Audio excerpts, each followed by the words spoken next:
Hey guys, welcome to another video. And pretty big news recently. DigitalOcean just announced a preview of their Kubernetes, so managed Kubernetes on DigitalOcean. And so this is great news for everyone who actually wants to, let's say, set up an emitter broker cluster and don't really bother and let Kubernetes manage it, right? So the good thing is, so far there's been some options of Kubernetes, really good one on Google Cloud, and a bit less impressive on AWS and Azure. And there's Kubernetes here and there, but DigitalOcean is a pretty big provider and they're kind of simple and actually they're quite cheap. So they just announced Kubernetes for free, so you get the masters for free. And I'm doing this video to really just show you guys how to set up a Kubernetes cluster. I'm not sponsored by DigitalOcean or anything like this, right? But this will be the first step. So this first video will actually set up a Kubernetes cluster, and then the next video will hopefully look into, hey, how do we set up, like, say, 3-node production ready emitter cluster on top of Kubernetes, so you can do it yourself and let Kubernetes manage the brokers. If a machine goes down, spin a new machines, put the broker in, right? So I've been working on the emitter for a long time, and I really designed the emitter to be kind of hands off, right? It should just work, should be available at all times, right? Should be close to zero maintenance operations, and this is really important, especially when you kind of a small team, right? You don't want to spend a lot of time doing that, or in large teams. Well, it gets expensive managing big, let's say, big clusters. All right, so let's have a look. I have never used DigitalOcean before, so it'll be my first. So bear with me. So first thing you want to do is you want to have Kubernetes tools. So you need to go through this, install and set up kubectl. kubectl is like it's a command line tool to control a Kubernetes cluster, right? And then you need Kubernetes master setup somewhere. So I actually just went ahead now and started a cluster.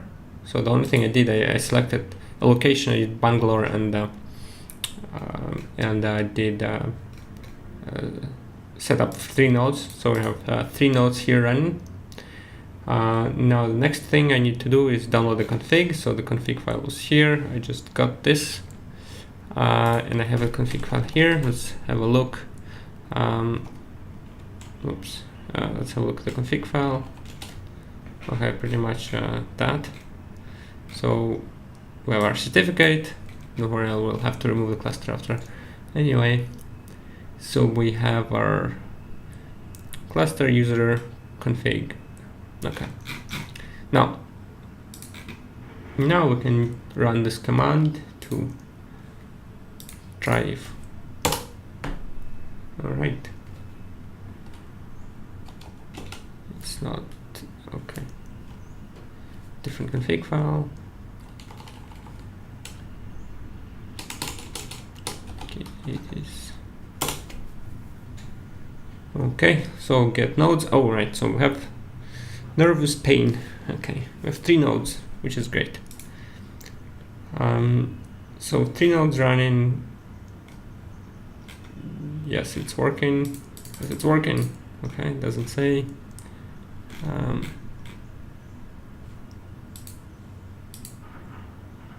I've installed kubectl. This is working, and we can deploy workload. Pretty much. So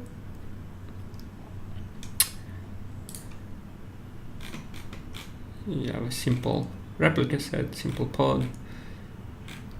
Those basics, right? Can deploy workload. Let's try to deploy this workload actually. So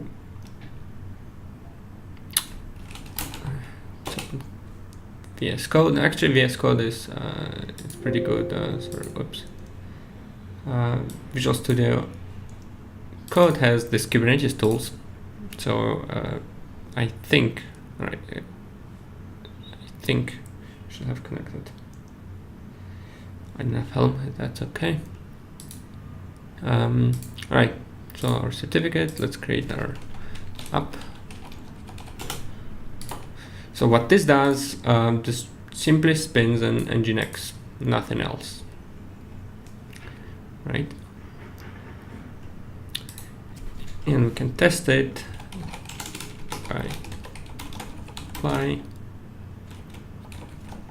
Right, so basic premise, basically how you operate Kubernetes cluster, you have these configurations of actually this is deployment, so you just deploy one instance, right? Let's actually change it to the 3 of them, 3 replicas, so 3 instances of Nginx in your cluster, and you just apply it, right?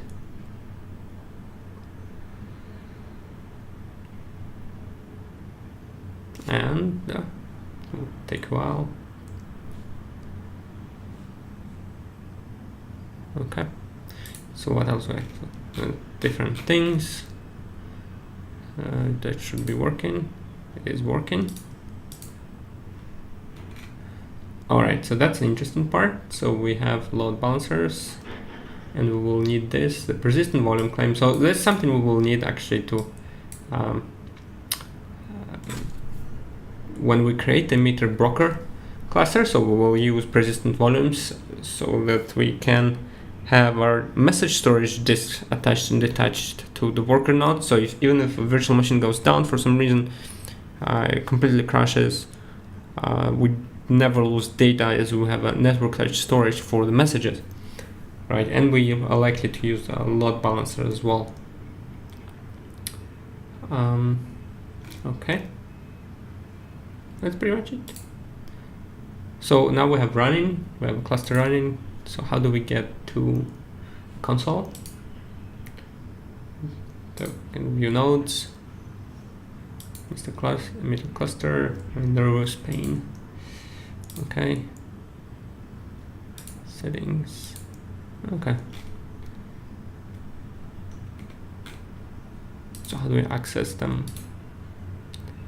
So in order to access actually your app, you will need to set up services. I'll explain it in the next talk when we actually start an meter broker cluster. Right. I don't see how to access from here the configuration.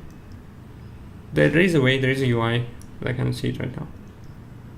Oh, anyway, let's stop here. So that's pretty much it. So I'm going to try and set up then an meter broker cluster next, but it will be next video.